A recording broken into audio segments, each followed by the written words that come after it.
Welcome to the Jill on Money Coronavirus Market Update. It is Monday, July 6th. Hey, how about starting with a little good news? Because we sure do like good news here as well. It's been a rough bunch of months. This virus has kicked the blank out of all of us. And so, what is one of the upsides of this crisis, at least on the financial world? It is that interest rates are really low. Well, check this out. We now have learned that federal student loan interest rates have hit or are about to hit historic lows for the 2020-2021 academic year, the one coming up, right? The interest rate on federal student loans for undergrads, 2.75%. That beats the previous low, which was back in the 2004-2005. Grad students, your rates, 4.3%. Parent plus loan rate, 5.3%. Can you imagine? This is fantastic. I'm so psyched about this. Of course, it's only for federal loans. A lot of the folks out there, you might have private loans and maybe you have older federal loans and they're more expensive. You should look into refinancing. Remember, we had a guest a while back, David Klein from Common Bond. That's a good company to check out. So I encourage you to do that. All right, let's get to your questions. It's a long weekend. We're coming back into a work week. You know, it'll be the dog days of summer, but frankly, summer is going to be better than the spring, hopefully, for most of us. Connie writes, I am a widowed 67-year-old retired educator. Okay. I have reasonably good health, and I'm easily able to live off my pension plus my Social Security. My invested assets, not including my home, exceed $3.5 million, about $1 million of which is in an IRA. I've already named 3 of my favorite charities as beneficiaries to the IRA. My 2 sons are well educated, fully employed, and not dependent in any way on my assets. Nevertheless, I gift them and their wives the maximum annual gift allowed by the IRS. No strings attached. That's very nice. Okay. So here's the question. I'm looking for sources to assist me in doing more charitable giving. In 2019, the deductions for charity were about $45,000. What can I read, listen to?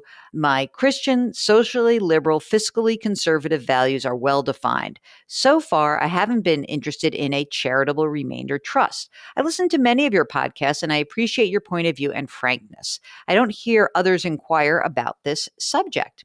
You know what's so funny? We just had a question about this, Mark, when we were talking about the various trust options with some of the large brokerage firms. So I'll give you an example. My brokerage accounts are held at Fidelity. Fidelity has a charitable trust that is so easy to use. And what it allows you to do is it allows you to push as much money into that trust whenever you want. So you could do it annually. You could do it in one big fell swoop. You could do it in a year where your taxes are going to be more than in other years. Sounds like you're pretty consistent. But at the end of the day, what it allows you to do is to push a lot of money into this trust and then distribute the money whenever you want. And so this is not a charitable remainder trust. It's a giving fund. I know that Fidelity has it. I know that Vanguard has it. I know a lot of different places have it. That's number one. And you can do that easily, and you can give money from the app itself. It's so cool. The other thing to consider is that you're 67 now, you are going to actually then at some point have to take these required distributions from your IRA. Well, what you could do is in the IRA distributions is that you could make a charitable distribution, a qualified charitable distribution. You can do that as early as age 70 and a half. And that allows you to gift up to $100,000 directly to the charity of your choice from your IRA account. And the cool thing about that is I know that you have these favorite charities as your beneficiaries, but at the time when you're 72 and you have to start taking money out of these accounts because of your required minimum distribution, you will avoid doing that. You could just basically bypass you, not declare the income, and pass that money on to the charities. So I think that's kind of cool.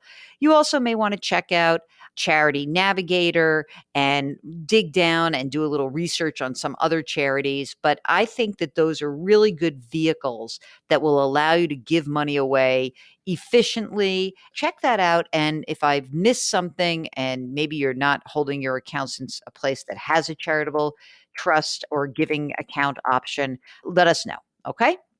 Okie doke. Here we go. Mona writes, is there a way to calculate break-even point for Social Security? Yeah, it's very easy. The problem that Mona says is I'm 64 years old, and based on my health condition and family history, I probably won't be living past the age of 80. Okay, so break even for Social Security is usually 78 for your full retirement age, 77, and like 82 or 83 if you delay. So if you are really don't think you're going to live past 80, maybe go ahead and tap those benefits right now. The only caveat I would put on that is that for some people who are hearing this, I don't want you to get too crazy, because if you have a spouse who's relying on your record to claim benefits, even if you were to predecease this person and not live so long, if the other person could live long, you might want to make a different choice.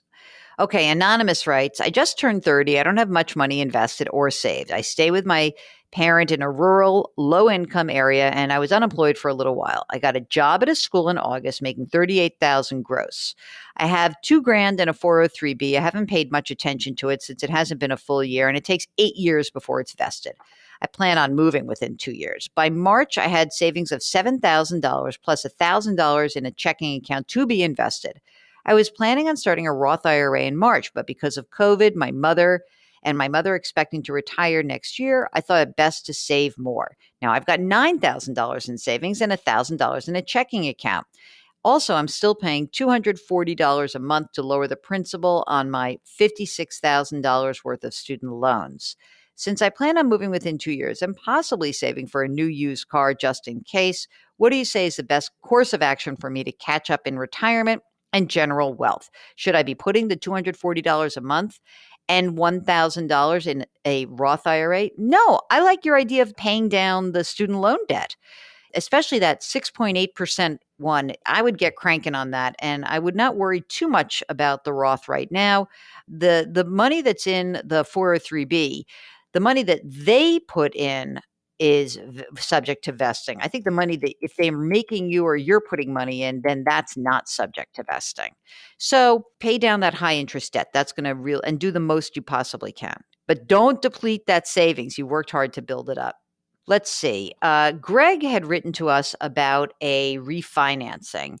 And he said he was trying to refinance to a 15-year mortgage and he couldn't get it. And he said he's making additional payments to his monthlies right now. And he says, the reason I'm contemplating refinancing is that rates are 2.25 to 2.75. My existing mortgage is 3.99. Do you think it's still beneficial to just continue making additional principal payments rather than refinancing? Well, I mean, look, I don't know what the cost of the refi is, but my guess is that you may be better just knocking that sucker down.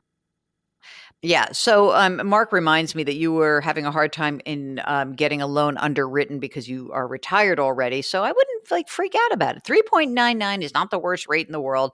Crank it down as much as you can. If you could refinance, fine, but I wouldn't drive yourself crazy either. Oh my God. Remember Lisa from Washington who had that crazy identity theft issue with her family? And her father was like, I'm going to write you out of my estate plan. This is the follow-up. I played my dad your clip. It helped a ton. He's calmed down now. I followed the advice from your book on identity theft to the letter. Plus, I got ID protection through work. So thank you for this. Your advice helped me to catch the theft before I lost any assets. Thanks to Mark, too. Thanks to you for writing. If you have a financial question, please don't hesitate to contact us. Our email address is askjill@jillonmoney.com. If you go onto our website to jillonmoney.com, you can listen to past shows. You can also watch some TV segments. You can check out the resource section. There's a lot of stuff there for you. I encourage you to sign up for our free weekly newsletter because Mark always finds something cool to put in there. Remember, if you have those student loans, those rates are dropping and maybe it's time for you to refi. If you've got a question about a student loan, why don't you give us a holler? Remember to wash your hands and wear your masks and maintain that physical distancing. And please put your hands metaphorically on someone's back. Lift somebody up. We'll talk to you tomorrow.